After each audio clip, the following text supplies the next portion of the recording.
This is our cat Izulka, and she's missing most of her tongue. In this video, I wanted to share our experience of caring for her.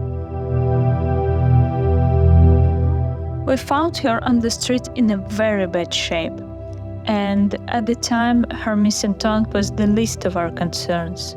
We don't really know what happened to her, but generally, cats may lose their tongues fully or partially for a variety of reasons, including cancer and feline calicivirus. There are many challenges that cats like her face, and they may need assistance with certain tasks.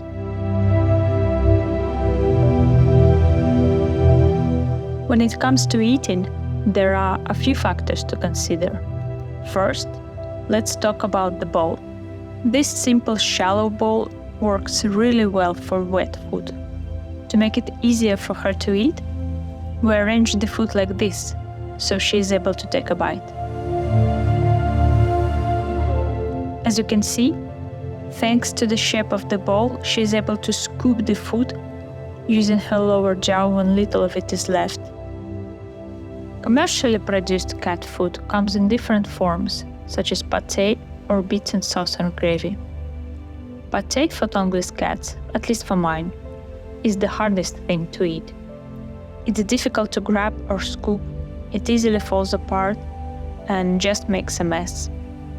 While she attempts to eat it, it quickly becomes too frustrating for her, so she just gives up trying to eat and remains hungry. Bits are somewhat easier to eat, but it also depends on their size, firmness, and the type of sauce or gravy they're in.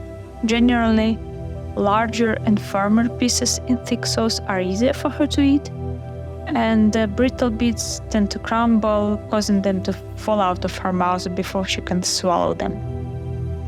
Dry food is good in terms of convenience for the owner, and is relatively easy for tongueless cats to eat. However, by nature, cats are evolved to obtain most of their water from food. Because of this, their thirst drive is reduced, which puts them at a risk of dehydration when primarily eating kibble. On top of that, tongueless cats have impaired drinking ability, putting them even at a higher risk of dehydration. I'm not saying you shouldn't feed it to a cat, but I'm just explaining the drawbacks. When it comes to our cat, we sometimes give her a little bit of those pillow-shaped kibble bits spread on a paper towel, so it's easier for her to grab them one by one. Without the paper towel, the kibble becomes just too wet and slippery from her drool, and it's hard for her to eat. And finally, meat. Whether raw or boiled, meat is the easiest food for our cat to eat. It holds together well, isn't slippery, and the larger pieces are easier for her to grab and swallow. Remember, a cat needs to move food from the front of their mouth to the back in order to swallow it, which is why it's important for the pieces not to crumble or fall apart, as is often the case with the commercial cat food. After a meal, I wipe her mouth with a napkin because she cannot lick her lips clean.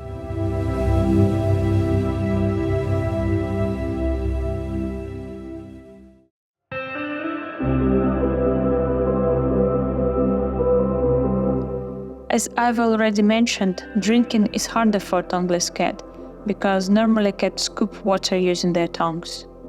As you can see, Izumka barely touches the milk with what's left of her tongue, and you can imagine that it takes her much longer to drink enough.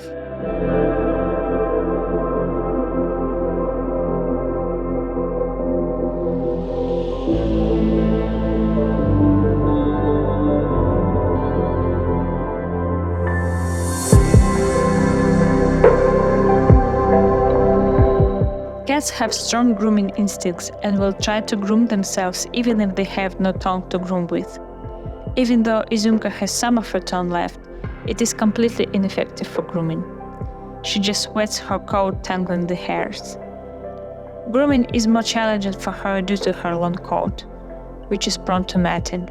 At times, her canine teeth even become entangled in these mats while she is grooming herself, leading to accidental tearing, and we then have to remove this torn section from her teeth.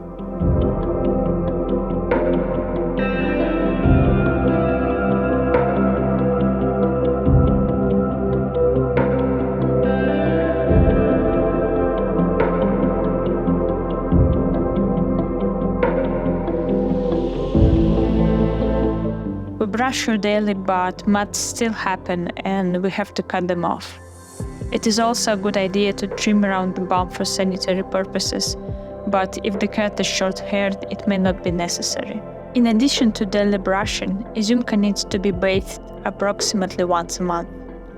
Generally, if I can roll dirt between my fingers after petting her, or if her coat starts to look oily, it is a sign that she needs a bath.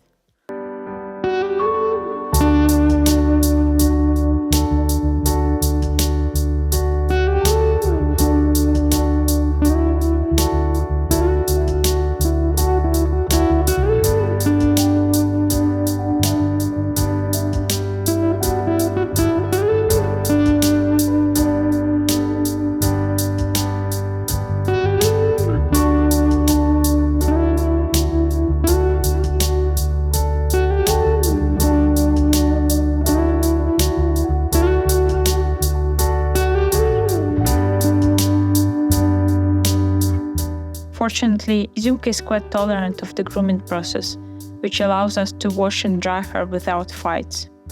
It's still stressful for her, so we try to do it as quickly as possible.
Thank you for watching.